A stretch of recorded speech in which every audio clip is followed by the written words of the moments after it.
Hi, I'm talking with Georgi Yankowski, the writer and director of Sticker. Hi, Georgie. Hello, thank you for having me. Thanks for being here. So I'm enjoying your COVID-19 hairstyle and beard. Thank you very much. The beard It- and the hair, yeah, it's all COVID-19. it's very impressive. We've just seen the film right now, and one of the things I wanted to say. First of all, I love this film. It was very enjoyable, and it has several layers to it. But the first thing I wanted to say is, in the United States, the Department of Motor Vehicles, the DMV, is just a beloved institution.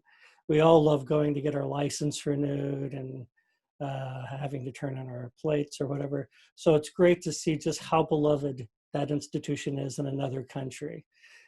Um, is this would you say this is the general view of government bureaucracy in Macedonia? Yeah, I have to say, it's a sort of it's even like a more laid back version, I would say. I think it's even worse in reality.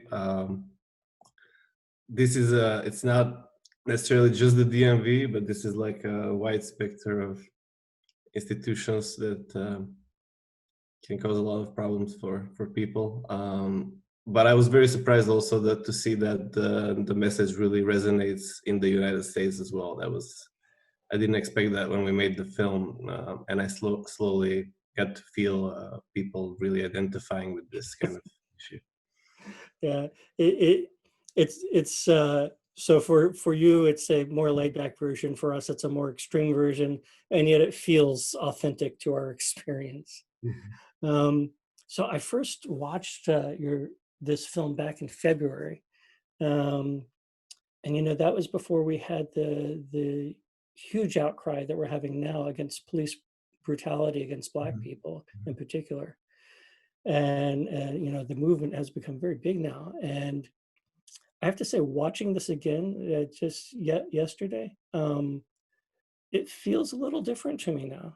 Um, and I was just wondering, have you had that experience, or do you think that aspect of the film maybe is received differently in different countries, depending on their relationship with the police?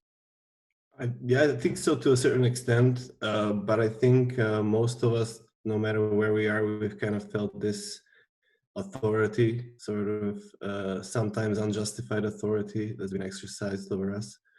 Um, I believe in the US, it could be a little bit more in the extreme than other countries, especially with police violence. I don't feel like we have that as much here, at least not in the same form.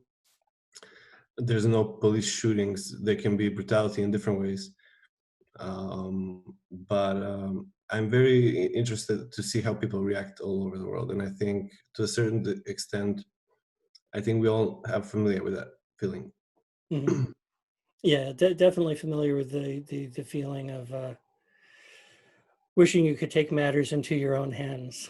Yeah. Sometimes that there's that fantasy part of the film. I mean, it's in the film, but there's part of that is the fantasy I think a lot of us feel when you're in a very frustrated situation and you feel especially like you were pulled over for an inconsequential reason. Um, so and it's funny, everything that can go wrong does go wrong for this guy, and you really feel for the poor father. You're happy for that brief moment that he gets with his daughter. I'm curious, was there any particular inspiration in your life or some story that you'd heard from a friend that Um, kind of got you started in writing this story? Well, the first thing, the DMV, basically, it's happened to me. It's identical as it's in the movie, and then I kind of tried to go from there and take it to an extreme and to see how far I can take it, based on this one bureaucratical mistake. Hmm. And I also wanted to kind of make this character who's a bit, maybe just a little bit guilty for the things that are happening to him, but also definitely doesn't deserve what is happening to him. Hmm. Um, so yeah, so it's kind of started from there, and then it was a process to get it to where it is. And is the actor who plays the father, is he Is he well known? Had you worked with him before? Yeah, he's a.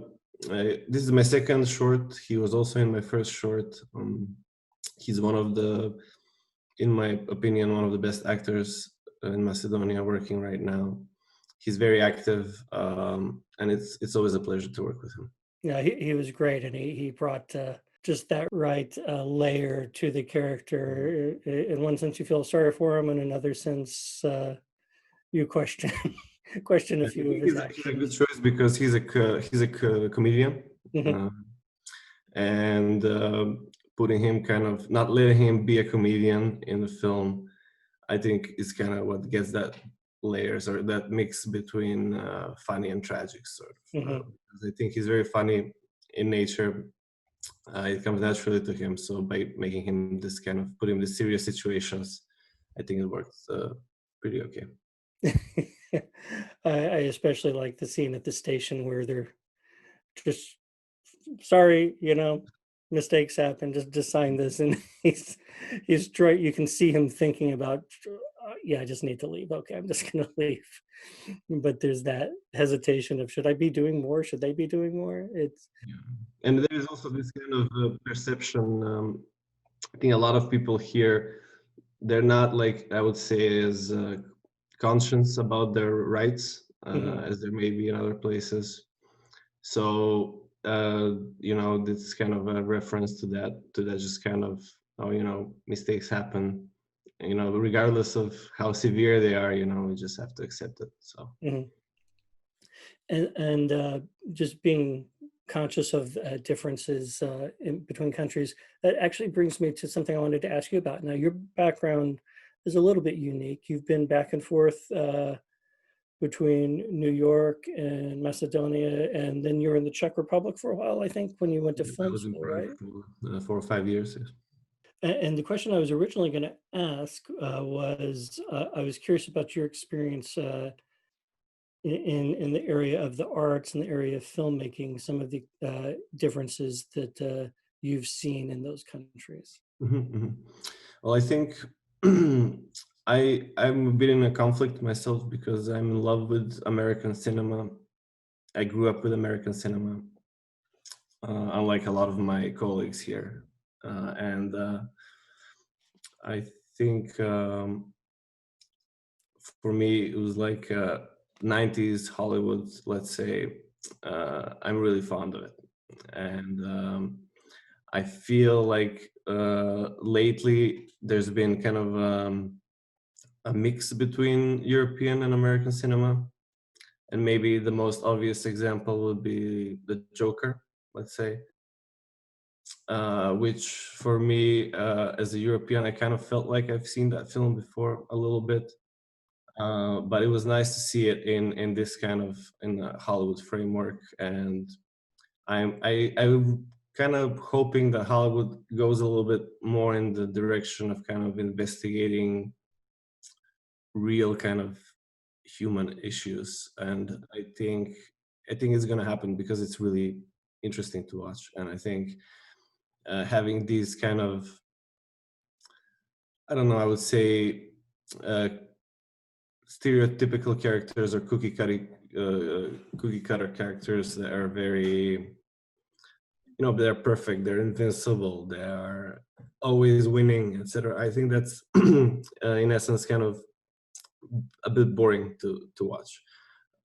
I always wanted to kind of make the character suffer, as you had the chance to see.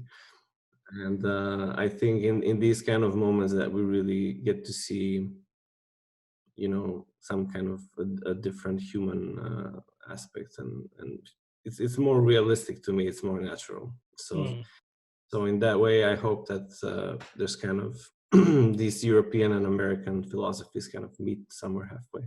mm. And another thing that I've seen a lot is uh, probably less right now than ever before, but a lot of Americans assume that an artist, filmmaker, let's say from another country, would rather be here making films. But in my experience, I found that's often not the case. And I wonder if you can talk to that, or what your thoughts on that are. Well, I'm gonna be honest. I mean, I wouldn't mind. I would love to make a film there. I think it would be a completely different kind of thing, though. In terms of making films, I feel like we have a little bit more freedom, I would say, in the topics and how we approach them. And we have the privilege of not thinking about the commercial success of a Mm, film, which is good and bad at the same time. Good in a way that you don't have to kind of, you can still make a film even if nobody watches it, because it's an art, and it's government funded, and it's kind of up to the artist to create his own vision. But that also means that because of that, because there's no big studios or big money coming in, there's also a lot less movies being made in general.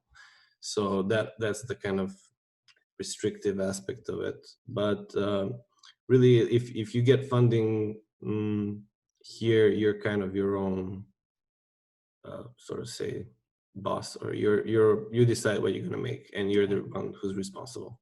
mhm. How hard is it to get funding? You're Well, talking there's a about. lot of competition. There's a lot of Mm, competition. We are hoping to receive funding for my feature, first feature, somewhere in February. But there's no guarantee, So we just keep working, and we keep kind of hoping, and working on two or three projects, developing at the same time, just because you don't know what's going to work. So it's not a great idea to invest all your time in one thing. mhm. Right, right. Um, Getting back to the film, this looks like it could have been a complicated shoot in some of the scenes, especially I was thinking the scenes with the kids. What were some of the more amusing or frustrating situations you had to deal with making this? Well, I have to say that unlike many of my other filming, there's really nothing. Nothing that went wrong, Hmm. or nothing that demanded something crazy. I don't know. It was just really smooth. And the reason for this, I believe, is because I had a great crew.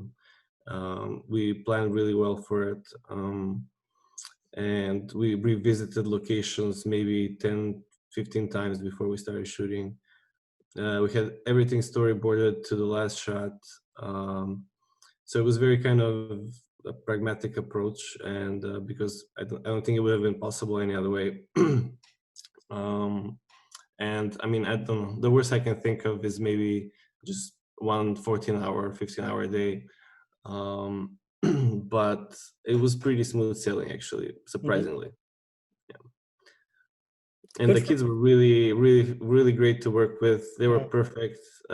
They stayed with us for, I think, almost 10 hours, maybe more. And they had a wow. great fun. It was really Wow. fun for them.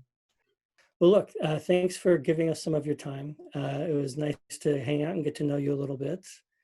Thank you, and thank you. I mean, I want to say I really appreciated your efforts to keep the festival going and find, alternative means to have us there. So thank you for that. Georgie, it was really nice talking to you. It's great to spend some time with you, and hopefully we get to bring you out here someday.